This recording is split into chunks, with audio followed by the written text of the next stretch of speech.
Hey, we're back with more Final Fantasy XI. As you notice, or may have noticed, or maybe you didn't, I'm not sure, but the aspect ratio is a little different. Better. I'm not quite as chubby as I once was. I wish that carried over into real life. I've also been running around slaughtering more innocent insects. And as a result of that, I jumped up in level. I decided I'm not going to bore you folks with every waking minute of this fantasy character's life. It's gonna be a little spotty, a little jumpy, but there will definitely be an ongoing theme, and it won't feel like you lost any plays, I promise. Any progress, if you will. If you're even keeping track of shit like that. I don't know. So what's all this business about a red mage? I was talking a little bit about it before, but I didn't quite explain it. So, there are many kinds of magic, as you can see here. White and black are the ones that this class focuses on. I can use from both schools. I don't have any from both schools. I only have a little bit of white magic, currently. Dia, which lowers an enemy's defense and gradually deals light damage, as you can see from the description at the top there. That's what it looks like. But on top of being a mage, I'm a half-decent swordsman. They start me out with a shitty dagger, but I aim to fix that once I get some cash. I also need cash to buy new spells, but that's besides the point. Yes, red mages are quite versatile at beating the hell out of lots of stuff. They're really renowned for their survivability. Later on, when I start getting into things like sub-jobs and whatnot, I'll explain how ninjas end up being a great sub-job for red mage, making them nigh on unkillable. They're amazing solo survivors. If done correctly. I'm not even saying that's the build I'm going for. To be completely honest with you, the only plan I have is to play this game and record every time I do. Well, not every time, but I will be playing every class. A feature of Final Fantasy XI is that, let me show you. See, even though I chose to start as a red mage, I have all 6 starting jobs available to me. I can go back to my manga house, which I'll show you later, and change at any point I want. Later on, I can unlock other ones through attaining level 30 in any one of the base jobs, if you will. Basic, standard,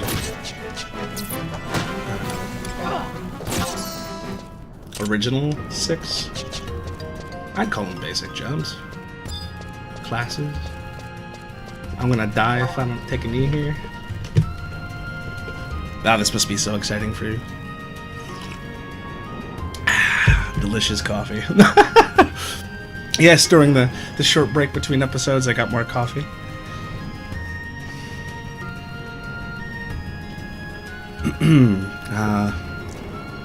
Delightful penis worms. Look at them. Ridiculous.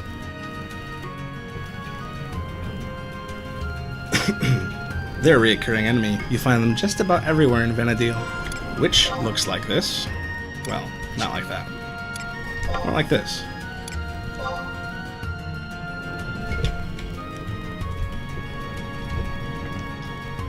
It's huge. I don't really have a good zoomed out map to show you, at least not here. It's big though. We're currently right here in this area. See the little flashy circles where I am. Now that the very exciting geography lesson's over, we can get back to even more exciting grinding.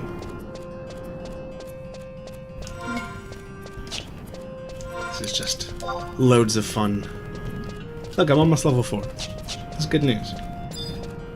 I figure I hit level 5. Oh, you know what? Hang on. I'm being stupid. What else is new? I run my happy little ass back into town. This entire time I could be collecting crystals. Very useful. Crystals are used for crafting. Crafting is a great source of making money. And if you're going to do it, it's best to start early. Even though it's expensive to get into, I mean, you know, monsters drop some of the basic ingredients to get your base level recipes made, so it's not a bad idea. To get started soon, level it up, make a shit ton of cash. But how does one begin? Where does one get crystals? All you gotta do is talk to this douchebag over here.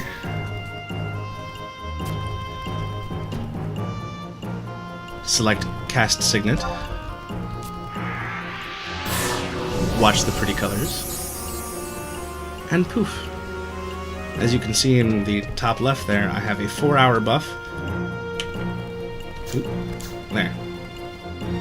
Read that there description. Taking participation in conquest. What does that mean? It means that any critter that I kill that awards me with experience also awards me with conquest points. Seen in the lower right there. But anything that can give me conquest points will also give me elemental crystals for free. And almost all the time. I mean, it really depends on drop rates and all that other nonsense. There's a thief ability called Treasure Hunter that increases drop rates. But crystals are pretty common.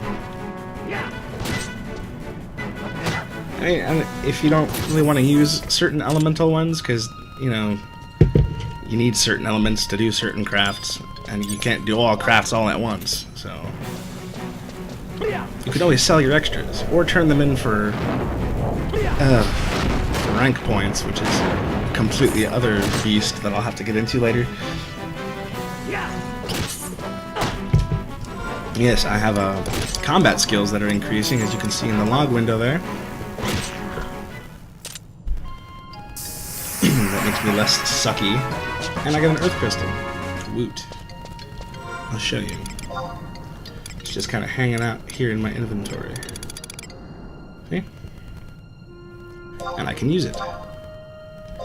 But I don't really know what to put in it. Without knowing the recipes off the top of your head somehow, wiki, you could join a crafting guild. I, however, don't know what I'm doing, so I'm just gonna mix some stuff up and see what happens. Probably nothing. Yes, materials cannot be synthesized. Whatever, I'll show you some stuff later. I came out here initially to get to about level 5. That's when I think I can get a new stabby stab. And then I'll drop whatever gear I have in my inventory, see how much money I've got. And maybe I can buy said new stabby stab. I also have an adventurer's coupon right there. I can turn that in for a small handful full of gil, but it's not going to be much. Money's not terribly easy to come by in this game. Still the bee's tits.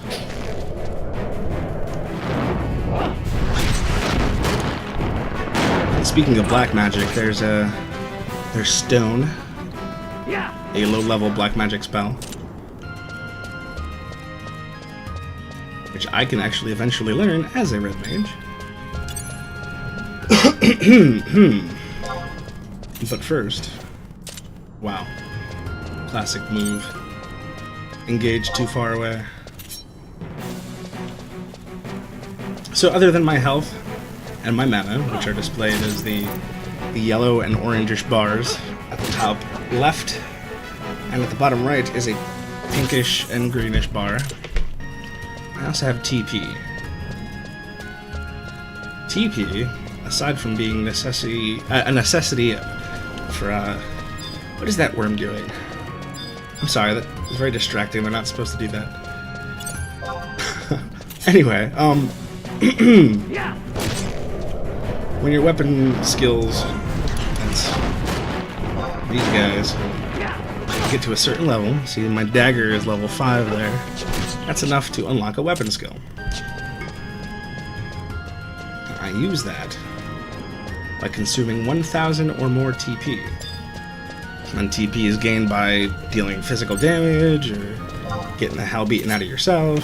And I happen to have enough to use Wasp Sting right now, which I recently learned. You didn't really tell me otherwise from the log screen there, so if you're not paying attention, you're gonna miss shit like that. Booyah! Pot of honey. Mmm, delicious.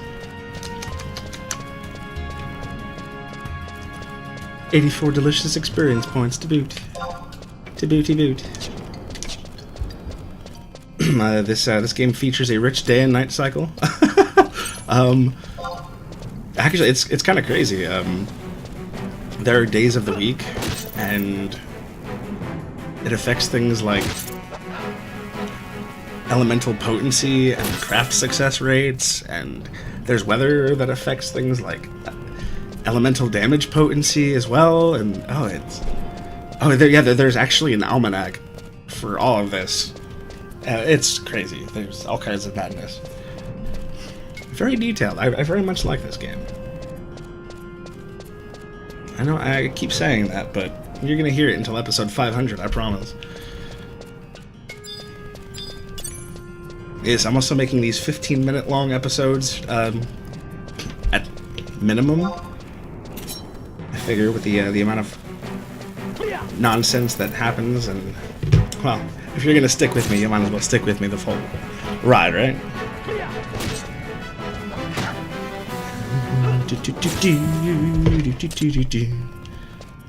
Ooh, shit ton of drops that time.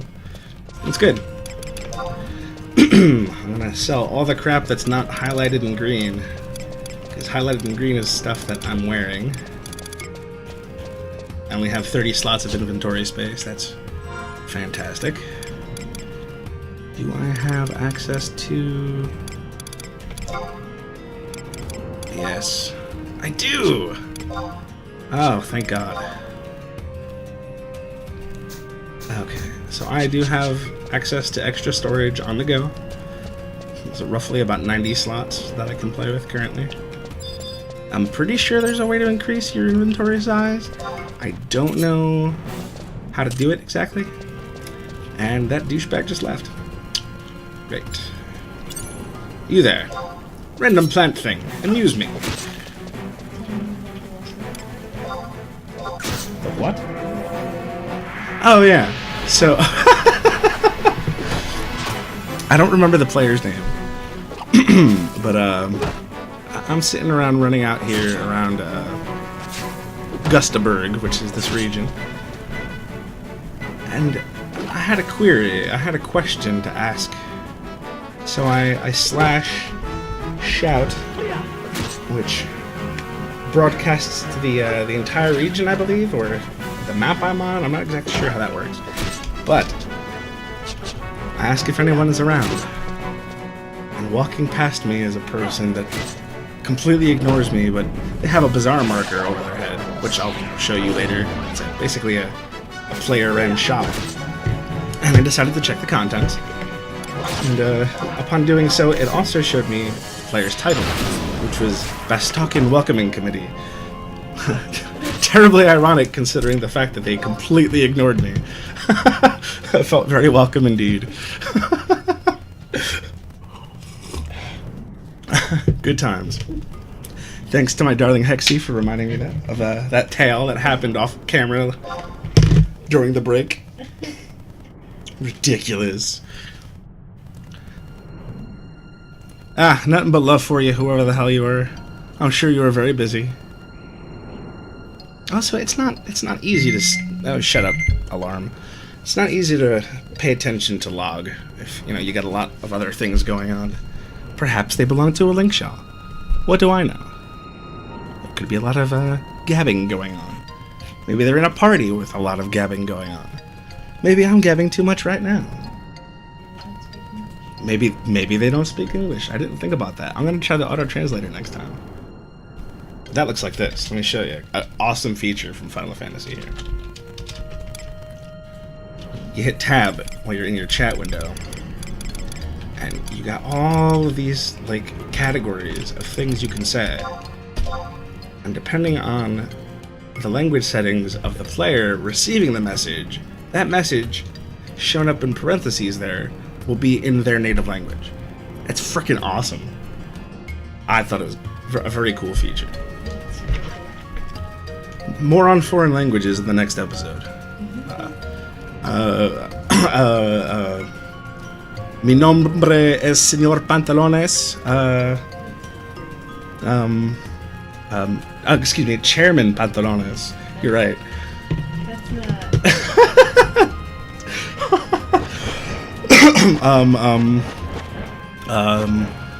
No Mas episode.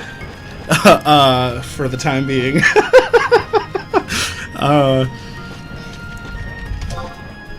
Sayonara.